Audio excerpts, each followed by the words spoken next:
नमस्कार साथियों। ये इस वीडियो में रीट लेवल 1 के पर्यावरण अध्ययन का जो टॉपिक है, तीसरी यूनिट है हमारे व्यवसाय, आसपास के व्यवसाय, उसमें इस वीडियो हम बागवानी और कृषि से संबंधित ये वीडियो है। दोस्तों, नेक्स्ट डे इस वीडियो से संबंधित और जो टॉपिक बच गए जैसे सिलाई वगैरह हैं, तो उन पशुपालन सिलाई वो वीडियो आएंगे। उसके बाद इसके क्वेश्चन आंसर आएंगे, तो कंटिन्यू चैनल पर बने रहें। आपको इसी प्रकार की सामग्री मिलती रहेगी और सितंबर में एग्ज़ाम होने की संभावना है 99%। तो कृपया अपनी पढ़ाई जारी रखें। यदि आपको इस वीडियो का टेलीग्राम पीडीएफ चाहिए तो वो हमारे इस टेलीग्राम चैनल पर आपको पीडीएफ मिल जाएगा। ये हमारा टेलीग्राम चैनल है, इस पर जाकर के आप इस वीडियो का पीडीएफ प्राप्त कर सकते हैं। तो चलिए शुरू करते हैं। बागवानी, गार्डनिंग या उद्यानिकी, विज्ञान या विज्ञान या उद्यानिकी, ये उद्यानिकी है, ऊ है ये। हॉर्टिकल्चर में फल, सब्जी, पेड़, सुगंधित फूल, मसाले आदि फसलें तथा फूल सभी का उगाना सम्मिलित है। इन पादपों को उगाने की कला के अंतर्गत बहुत सी क्रियाएं आती हैं। यानी कि उद्यानिकी यानी कि बागवानी फल, फूल, सब्जी, पेड़, सुगंधित फूल, मसाले आदि चीज़ों का उगाना ही बागवानी कहलाता है। बागवानी के अंतर्गत कौन कौन सी चीज़ें शामिल हैं उनके बारे में बताया गया है। बागवानी की प्रक्रिया: सबसे पहले मिट्टी तैयार करना, फिर गड्ढे खोद के उसमें मिट्टी भरना, फिर पानी देना, फिर उसमें बीज बोना, फिर निराई करना, निराई यानी कि खरपतवार निकालना, कीटनाशकों का प्रयोग करना और उनको सहारा देना। यानी कि यदि इस तरीके के पौधे हैं जिनको सहारे की आवश्यकता है तो उनको सहारा देना।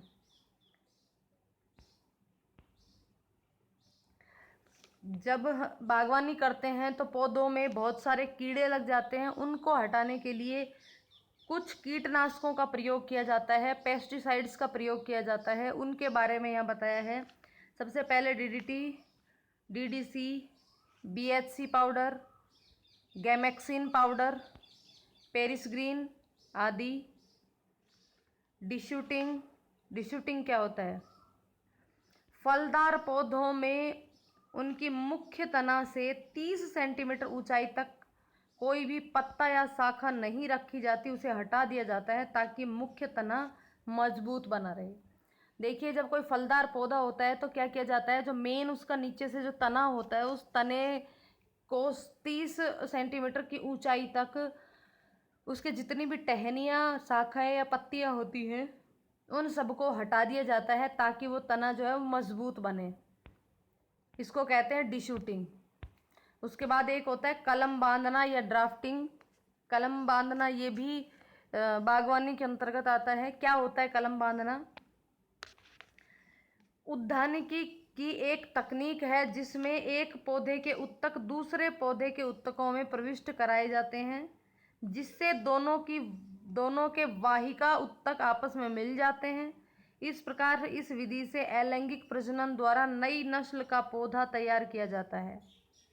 ड्राफ्टिंग तकनीक का सर्दियों के दिनों में ड्राफ्टिंग तकनीक जो है वो सर्दियों के दिनों में ज़्यादा असरदार होती है। क्या होता है कलम बांधना या ड्राफ्टिंग? किसी भी पौधे का जो उसको नया तैयार करना होता है,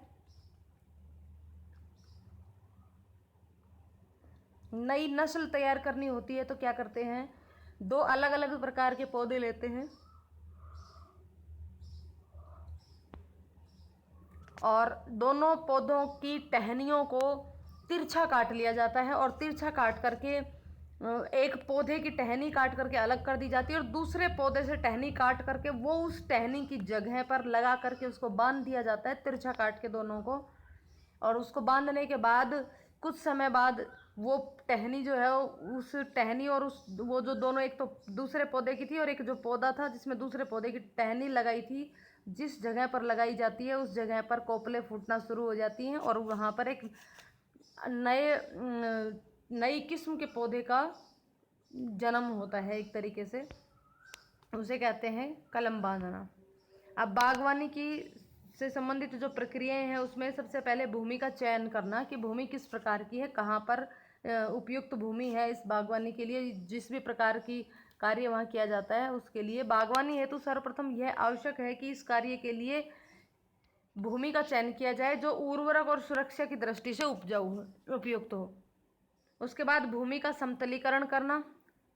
भूमि जो है वो अगर ऊबड़ खाबड़ है तो सबसे पहले उसको समतल करना जरूरी होता है और उसको बागवानी के योग्य बनाया जाता है।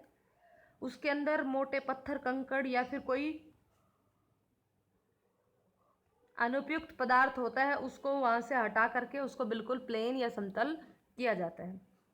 उसके बाद समतल करने के बाद भूमि जो वहाँ की भूमि होती है उसमें क्यारियाँ बनाई जाती हैं। नेक्स्ट है क्यारियाँ तैयार करना। भूमि का समतल करने के बाद क्यारियाँ एवं गड्ढों को तैयार किया जाता है जिसमें फल, फूल एवं सब्जियों के पौधे या बीजों का रोपण किया जाता है। जो क्यारियाँ होती हैं वो उपयुक्त दूरी और सीधी रेखा में खोदी जाती हैं जिससे अच्छी तरह से पौधे का विकास हो सके। और जो क्यारियाँ या गड्ढे खोदे जाते हैं उनका जो गहराई है वो 1.5 फुट से कम नहीं होनी चाहिए, यानी कि लगभग 1.5 फुट तो होनी ही चाहिए।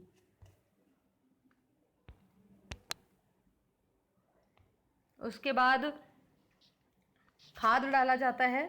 क्यारियाँ खोदने के बाद उन क्यारियों में खाद डाल करके उनको तैयार किया जाता है ताकि वहाँ जो उस क्यारी के जो अंदर की जो मिट्टी है वो उपजाऊ हो जाए। मिट्टी, बालू, रेत, पेड़ पौधे, गोबर के खाद निश्चित अनुपात में मिला करके खाद का उपयोग उसमें किया जाता है। फिर उसके बाद उसमें पौधे का रोपण किया जाता है, पौधा लगाया जाता है या फिर बीज बोया जाता है।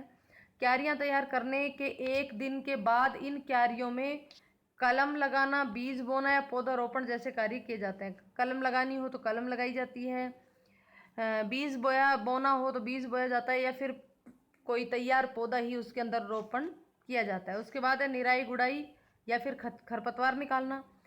जब किसी भी पौधे या फसल को उगाया जाता है तो उसके साथ प्राकृतिक रूप से बिना बोए कुछ अवांछित पौधे उग जाते हैं, उन्हीं पौधों को खरपतवार कहा जाता है।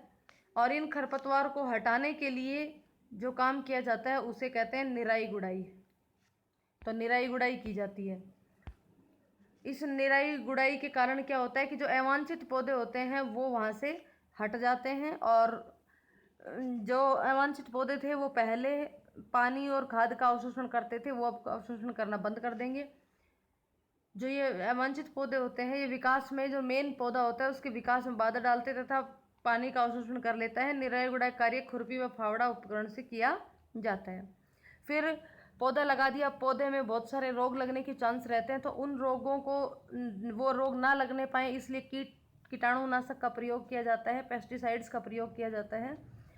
फसलों में संभावित रोगों से बचाना। पेड़ पौधों को विभिन्न कीटाणु हानि पहुंचाते हैं जिससे कई बार समस्त फसल ही नष्ट हो जाती है। इस संभावित खतरों से बचने के लिए और अच्छी उत्पादकता के लिए कुछ दवाइयों का प्रयोग किया जाता है जिन्हें कीटनाशक कहा जाता है, पेस्टिसाइड्स कहा जाता है, जिसमें कुछ कीटनाशक है DDT powder, gammexane powder, Paris green powder, BHC powder आदि। उसके बाद है लावणी या कटाई। देखिए यदि हम कोई इस प्रकार की फसल बोते हैं जो शॉर्ट टाइम के लिए होती है, 2, 4, 5 महीने में तैयार हो जाती है तो फिर उसकी कटाई करनी पड़ती है। या फलदार पौधे होते हैं तो उस फलदार पौधे को फल देने के लिए काफ़ी समय लगता है। लेकिन कुछ छोटे टाइम की फसलें होती हैं जो बागवानी के अंतर्गत बोई जाती है तो उसकी फिर कटाई करनी पड़ती है। जब फसल अच्छी तरह से पक जाती है तो उसे काटा जाता है जिसे स्थानीय भाषा में लावणी कहते हैं। इस कार्य को दराती द्वारा किया जाता है और फिलहाल ये काम मशीनों और थ्रेशरों के द्वारा भी किया जा सकता है। बागवानी करते समय कुछ बातों का ध्यान रखना चाहिए। वो कौन कौन सी हैं? अच्छी किस्म के बीज व पौधे का चयन करना चाहिए। जब भी कोई पौधा या फसल लगाएं तो बीज बोना है तो कोई अच्छी किस्म का बीज या पौधे का चयन करना चाहिए। पौधे का रोपण करते समय पौधे की जड़ वाले भाग पर जो लिपट कर घास आई जाती है, अगर कोई घास आ जाती है तो उस घास को अलग कर देना चाहिए। अगर कलम लगा रहे हैं तो कलम 9 इंच की दूरी पर लगाना उचित रहता है। सब्जियों और बीजों को क्यारियों में लगाने के बाद उत्पन्न पौधों के बीच उचित दूरी रखना जरूरी होता है, यानी कि दो पौधों के बीच में एक निश्चित दूरी होना जरूरी होता है।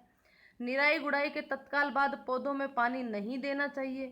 पानी 1-2 दिन बाद देना चाहिए ताकि पौधे की जड़ें पर्याप्त मात्रा में वायु ग्रहण कर सकें। जब हम निराई गुड़ाई करते हैं तो उस समय क्या होता है कि जो उस पौधे की जड़ के आसपास की जो मिट्टी होती है वो थोड़ी पोली हो जाती है, जिससे कि उसके अंदर हवा जाती है और उससे पौधे को पर्याप्त मात्रा में वायु मिल जाती है। तो उसी समय अगर हम पानी दे देंगे तो वो जो मिट्टी है वो उस पौधे की जड़ के पास जमा हो जाएगी और उसको बराबर वायु नहीं मिल पाएगी। इसलिए जब निराई गुड़ाई करें तो उसके 1-2 दिन बाद पानी देना चाहिए और समय समय पर मिट्टी की खुदाई करते रहना चाहिए। नेक्स्ट है, ये तो थी बागवानी। अब सेम ही चीज़ आती है कृषि। कृषि और बागवानी में कोई ज़्यादा अंतर नहीं है। कृषि जो है वो कृषि के अंदर फसलें शामिल होती है, जबकि बागवानी के अंदर फूल फल इत्यादि भी शामिल हो सकते हैं। मौसम के हिसाब से जो फसल होती है उसको 3 भागों में बांटा जाता है। मौसम के हिसाब से फसल को 3 भागों में बांटा गया है। कौन कौन से?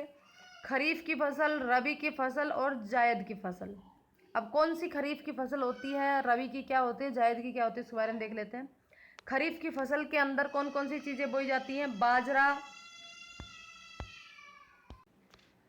ग्वार, मक्का, चावल, मूंग, मोठ, तिल, ज्वार, मूंगफली, कपास, गन्ना, ये सब खरीफ की फसल है।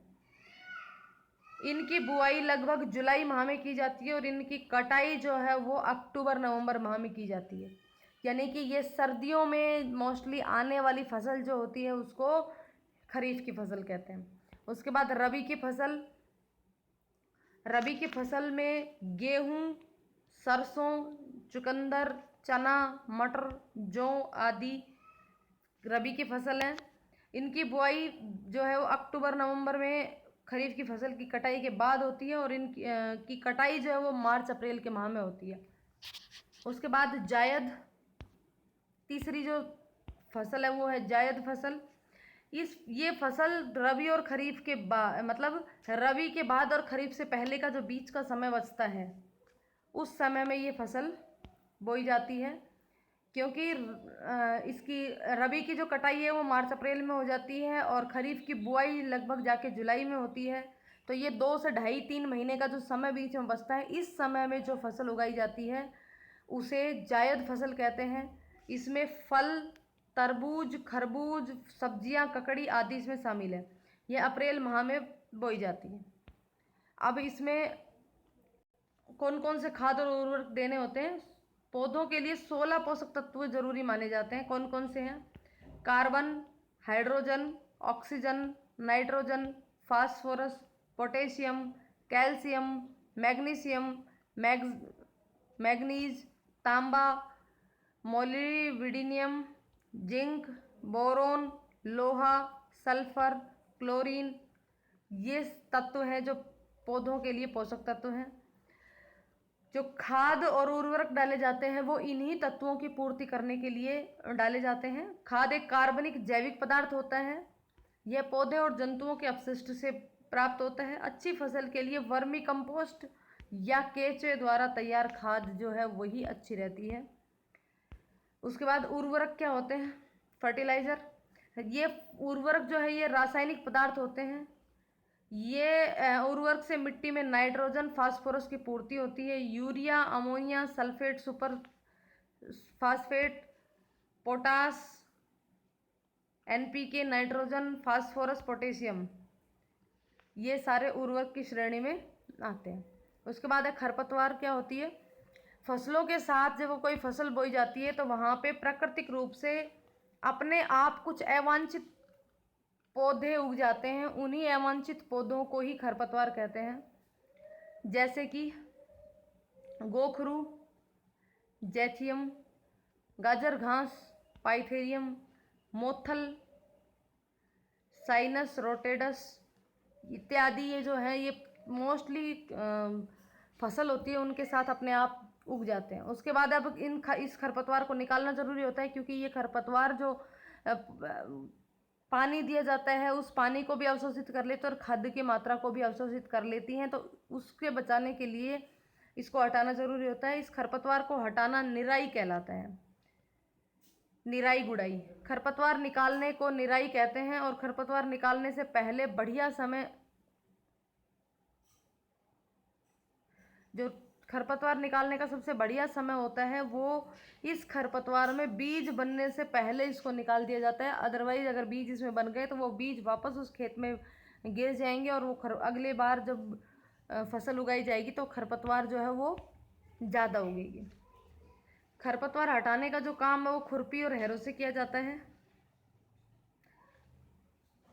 खरपतवार से रोकने के लिए कुछ दवाइयाँ डाली जाती हैं, जिसमें डीएट्रेजिन और बेस्पलीन, ये खरपतवार नाशक दवाइयाँ होती हैं जो खेतों में डाली जाती हैं। उसके बाद जब फसल तैयार हो जाती है, पक जाती है, तो फसल की कटाई करनी पड़ती है, थ्रेसिंग या गहाई। फसल की कटाई के बाद बीज और दानों के भूसों को अलग करना थ्रेसिंग कहलाती है। यानी कि फसल काटने के बाद उसमें जो दाने होते हैं उनको निकालने के लिए भूसे से अलग और दानों को अलग करना पड़ता है, इसे थ्रेसिंग कहते हैं। थ्रेसिंग का काम जो है वो कंबाइन मशीन के द्वारा किया जाता है। छोटे किसान जो है वो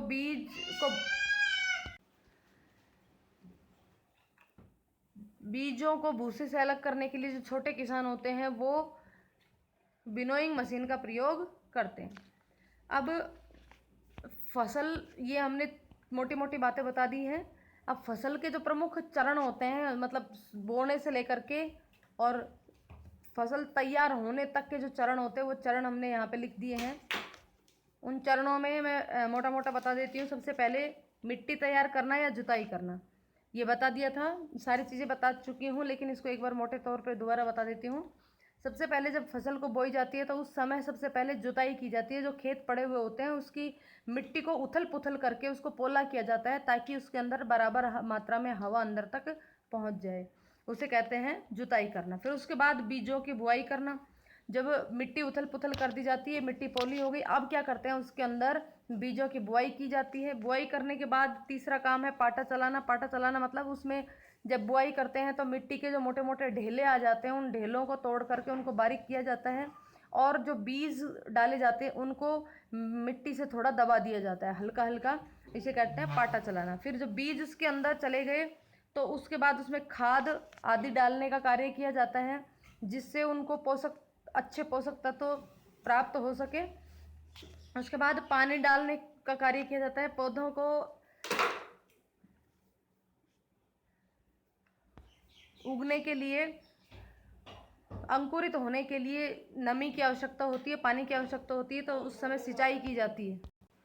पानी देने के बाद ज़मीन जो है वो टाइट हो जाती है और उस ऊपर की जो सतह होती है वो कड़क होने लगती है, जिससे उस परत को तोड़ना ही पपड़ी तोड़ना कहलाता है। फिर उसके बाद जो फसल के साथ अवांछित पौधे उग जाते हैं उन पौधों को हटाना निराई गुड़ाई या खरपतवार निकालना कहते हैं। उसके बाद जब फसल पक के तैयार हो जाती है तो उस फसल की कटाई करनी पड़ती है। कटाई करने के बाद उस कटी हुई फसल को सुखाना पड़ता है। फिर उस सूखी हुई फसल में बीज और भूसे को अलग करना थ्रेसिंग करना कहलाता है। और जब वो बीज निकल जाते हैं, यानी कि फसल पक के तैयार हो गई, कट के और निकल के घर पे आ गई, तो उसका भंडारण किया जाता है, जो कि एक महत्वपूर्ण कार्य है। तो ये थे फसल बोने और उगाने के प्रमुख चरण। अब कृषि और खाद्य क्षेत्र में विभिन्न क्रांतियाँ हुई हैं, उन क्रांतियों के बारे में यहाँ हम पढ़ लेते हैं, कुछ इम्पोर्टेंट क्रांतियों के बारे में। सबसे पहले हरित क्रांति। हरित क्रांति वर्ष 1966-67 से कृषि उत्पादन में तेजी लाने के लिए अधिक उपज देने वाले बीजों, रासायनिक खादों, कीटनाशकों व नई कृषि तकनीकों के प्रयोग को बढ़ावा दिया गया है। इसे ही हरित क्रांति कहा गया है। यानी कि हरित क्रांति का जो मुख्य उद्देश्य था वो कृषि तकनीकों का प्रयोग करके कृषि उत्पादन में वृद्धि करना था। हरित क्रांति का जनक नॉर्मन बोरलॉग है। यदि विश्व में हरित क्रांति के जनक की बात करें तो वो है नॉर्मन बोरलॉग, और भारत में इसका श्रेय श्री MS स्वामीनाथन को जाता है। तो भारत में हरित क्रांति के जनक कौन है? MS स्वामीनाथन। नॉर्मन बोरलॉग्स ने मैक्सिको में हरित क्रांति की शुरुआत की। भारत में हरित क्रांति का प्रारंभ 1966-67 वर्ष में किया गया, जिसमें चावल व गेहूं के उत्पादन में सर्वाधिक वृद्धि हुई तथा देश खाद्यान्न उत्पादन के मामले में आत्मनिर्भर हो पाया था। उसके बाद है हरित क्रांति के बाद पीली क्रांति। पीली क्रांति किससे संबंधित है? तिलहन उत्पादन से संबंधित है। पीली क्रांति किससे संबंधित है? तिलहन उत्पादन के संबंध में आत्मनिर्भर प्राप्त करने हेतु उत्पादन प्रक्रिया और प्रबंधन प्रौद्योगिकी सर्वोत्तम उपयोग करने के समन्वित प्रयासों को पीली क्रांति नाम दिया गया। तो यहाँ पे ये पूछा जाएगा केवल पीली क्रांति किससे संबंधित है, तो ये है तिलहन उत्पादन से। उसके बाद है भूरी क्रांति। तो भूरी क्रांति खाद्य प्रसंस्करण से यानी कि फूड प्रोसेसिंग से संबंधित है। खाद्य प्रसंस्करण उद्योगों को बढ़ावा देने हेतु किए गए समन्वित प्रयास भूरी क्रांति में शामिल है। उसके बाद है इंद्रधनुषी क्रांति। केंद्र सरकार द्वारा घोषित राष्ट्रीय कृषि नीति 2000 द्वारा कृषि एवं संबद्ध क्षेत्रों के विकास हेतु अपनाए गए उपायों को इंद्रधनुषी क्रांति का नाम दिया गया। कृषि व संबद्ध क्षेत्रों के विकास हेतु जो क्रांति लाई गई उसे कहते हैं इंद्रधनुष क्रांति। उसके बाद है श्वेत क्रांति। श्वेत क्रांति किससे संबंधित है? दुग्ध उत्पादन से संबंधित है। दुग्ध उत्पादन को बढ़ावा देने हेतु 1970 के दशक में प्रारंभ किए गए समन्वित प्रयास दुग्ध क्रांति के अंतर्गत आते हैं। इसे ऑपरेशन फ्लड भी कहा गया। उसके बाद है नीली क्रांति। नीली क्रांति मछली उत्पादन से संबंधित है। मछली उत्पादन को बढ़ावा देने हेतु किए गए समन्वित प्रयास को नीली क्रांति कहा गया। उसके बाद है रजत क्रांति। अंडा व कपास उत्पादन में वृद्धि करने हेतु किए गए समन्वित प्रयास रजत क्रांति के नाम से जाने गए। उसके बाद है सुनहरी क्रांति। सुनहरी क्रांति पुष्प उत्पादन में वृद्धि हेतु सुनहरी क्रांति। तो ये थी प्रमुख क्रांतियाँ। इसके बाद व्यवसायों में अलग अलग व्यवसायों को कुछ नाम दिया गया है, उसको भी हम यहाँ देख लेते हैं। मधुमक्खी पालन। मधुमक्खी पालन को किस नाम से जाना जाता है? एपीकल्चर। एपीकल्चर। मत्स्य पालन, ये नाम पूछे जाते हैं परीक्षा में बहुत बार। मत्स्य पालन पिस्कीकल्चर। मत्स्य पालन। बागवानी उद्यान कृषि उद्यानिकी, इनको कहते हैं हर्टिकल्चर। फूलों की खेती, इसको कहते हैं फ्लोरिकल्चर। फलों की खेती, इसे कहते हैं फ्रूटिकल्चर। रेशम कीट पालन करके रेशम का उत्पादन, इसे कहते हैं सेरिकल्चर। केचुआ पालन, वर्मी कंपोस्ट इससे बनता है, उसे कहते हैं वर्मी कल्चर। मलबरी की कृषि मोरिकल्चर। वनों का विकास एवं प्रबंधन सिल्वीकल्चर। अंगूर की खेती को कहते हैं विटीकल्चर। अंगूर की खेती विटीकल्चर। सब्जियों की खेती ओलेरीकल्चर। ओलेरीकल्चर। एक बार में एक ही फसल की कृषि या खेती मोनोकल्चर कहलाता है। मोनोकल्चर। उसके बाद समुद्र में समुद्री जीवों के लिए समुद्री जीवों का भोजन हेतु जो कृषि की जाती है, समुद्री जीवों के भोजन हेतु, उसे कहते हैं मैरीनेकल्चर। मैरीनेकल्चर। पानी में कृषि या बिना मिट्टी के कृषि कार्य जो किया जाता है उसे कहते हैं हाइड्रोकल्चर। और जलीय जीवों व जलीय पौधों की जो खेती की जाती है उसके कहते हैं एक्वाकल्चर। एक्वाकल्चर। तो ये थे कुछ विभिन्न प्रकार की खेतियों के जो नाम थे वो। उम्मीद है आपको ये वीडियो पसंद आएगी। यदि वीडियो पसंद आए तो लाइक शेयर करें, और अगर अभी तक आपने चैनल को सब्सक्राइब नहीं किया है तो चैनल को सब्सक्राइब करके बेल आइकन को क्लिक कर ले, ताकि आने वाली हर वीडियो का नोटिफिकेशन आपको मिलता रहे। धन्यवाद।